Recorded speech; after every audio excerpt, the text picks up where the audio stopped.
गुरुदेव students, next जैसा कि मैंने बताया था, कॉम्प्लेक्सिटी के लिए हम दो रिसोर्सेज कंसीडर करते हैं, टाइम और मेमोरी। बट सबसे ज़्यादा इम्पॉर्टेंट होता है आपका टाइम, है ना।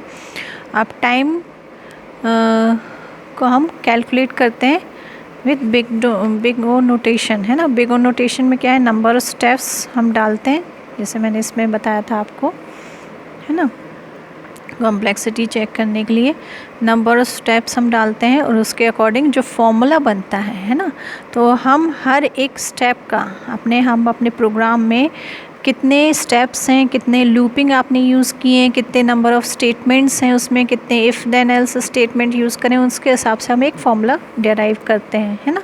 और उसके अकॉर्डिंग हम नंबर ऑफ़ स्टेप्स कैलकुलेट करते हैं और फिर पता लगाते हैं कि कौन सा हमारा एल्गोरिथम बेस्ट पॉसिबल एल्गोरिथम है पर्टिकुलर प्रॉब्लम को सॉल्व करने के लिए, है ना।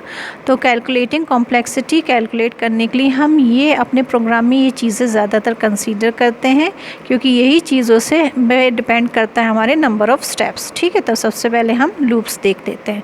तो लूप्स जैसे अगर हम देखेंगे तो फॉर एग्ज़ाम्पल अगर हमारे प्रोग्राम में एक ही लूप है ना, तो हम लगाए फॉर आई इन रेंज ये, और फिर उसके अंदर एक हमने स्टेटमेंट दे दी। ठीक है, तो इसका क्या होगा, टोटल टाइम कितना हो जाएगा। ये जो है, ये स्टेटमेंट जो है, ये तो हमारा एक कांस्टेंट स्टेटमेंट है ना। All the number state means ये क्या है, जितनी बार ये लूप चलेगा उतनी बार ये स्टेटमेंट चलेगा, है ना। तो time taken by one step, तो वन स्टेप, ये एक स्टेप है, वो लूप पे डिपेंड करता है। लूप जितनी बार चलेगा ये एक स्टेप चलेगा, एक स्टेप है, तो इसको हम ले लेंगे सी। ठीक है, और लूप में जितने नंबर ऑफ़ स्टेप्स हैं, मीन्स ये एन है, एन कुछ भी हो सकता है आपका, 5 हो सकता है, 10 हो सकता है, तो इधर पर हम ये एन ले लेंगे। तो ये number of steps in the loop, तो इन दोनों को इनटू करेंगे तो सी एन, मीन्स ये ओ नोटेशन में ओ एन, है ना। मीन्स हमारा इस पर्टिकुलर प्रोग्राम में एन पे डिपेंड कर रहा है हमारा जो साइज़ है वो प्रोग्राम का। ठीक है, तो इसका हमने फॉर्मूला बना लिया। इसका फॉर्मूला क्या हो गया, ओ ऑफ एन। और हम अगर देख लेते हैं नेस्टेड लूप है, तो नेस्टेड लूप में क्या होता है, एक के अंदर एक लूप होता है। मीन्स एक बार ये एक रेंज से अंदर जाएगा, ये पूरा लूप उतनी बार चलेगा। फॉर एग्जांपल इधर 5 है ना, और इधर पर भी 5 है, तो ये लूप कितनी बार चलेगा, 5 × 5 25 टाइम्स चलेगा। कैसे, एक बार ये जब अंदर आएगा और ये पूरा 5 टाइम्स इसको रन करके फिर बाहर आएगा, फिर ये दूसरी बार अंदर आएगा, फिर 5 टाइम्स रन करके इसको बाहर आएगा, तीसरी बार, तो इसी तरह से 5 टाइम्स इसको 5 चलाएगा, तो 5 5 25 टाइम्स चलेगा। तो इसमें भी हम इसका फॉर्मूला बना लेते हैं। स्टेटमेंट हमारा इसमें एक है, तो इसमें हम सी ले लिया, है ना। और इनर लूप में भी हमारा एन पे डिपेंड कर रहा है नंबर ऑफ़ स्टेप्स, तो एक एन ले लिया। और आउटर लूप में भी हमारा एन पे डिपेंड कर रहा है नंबर ऑफ़ स्टेप्स, तो एक और हमने एन ले लिया। तो इसका फॉर्मूला क्या होता है, C × N C N square, means O N square. Means जो एन है, दो बार जो एन है उस पर डिपेंड कर रहा है हमारा size of program, size of algorithm. ठीक है, कॉन्सिक्यूटिव स्टेटमेंट्स, तो इसमें क्या है, एक स्टेटमेंट हमने ये ले लिया फॉर एग्जांपल, है ना। ये लूप के अंदर नहीं है, सिंपल एक स्टेटमेंट है, तो इसको हमने C0 ले लिया, है ना। अब ये एक स्टेटमेंट हमारा लूप के अंदर है, तो इसको हमने ये C1 ले लिया, और ये लूप के लिए n ले लिया, तो C1 n ले लिया हमने।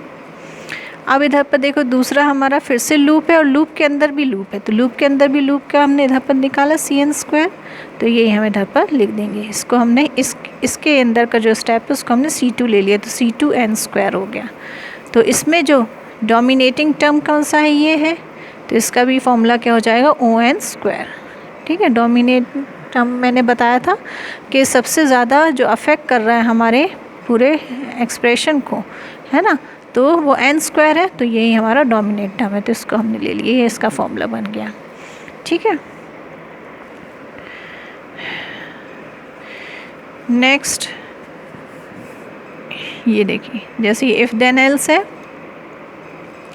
तो इफ़ कंडीशन एक ले ली, है ना। इसको हमने C0 ले लिया इसमें, क्योंकि एक ही स्टेटमेंट होगा, है ना, लूपिंग नहीं है, एक ही स्टेटमेंट है।